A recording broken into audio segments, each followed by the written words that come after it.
Welcome to my channel.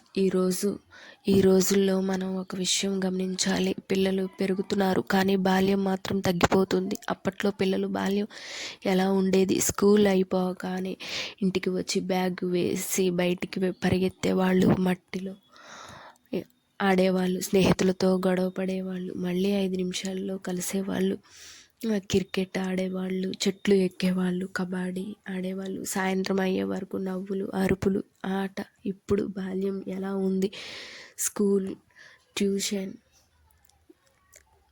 ఇప్పుడు పిల్లల్లో చేతుల్లో బంతి లేదు, మొబైల్స్ ఉన్నాయి, మిత్రులు పక్కింట్లో లేరు, స్క్రీన్లో ఉన్నారు, నవ్వులు బయటకు వినిపించడం లేదు, గదులలో నిశ్శబ్దంగా అయిపోతున్నాయి. పిల్లలు బయట పడిపోతే మళ్ళీ పరిగెత్తేవాళ్ళు, ఇప్పుడు గేమ్స్లో ఓడిపోతుంటే కోపం వస్తుంది. ఇది బాల్య పరిస్థితి.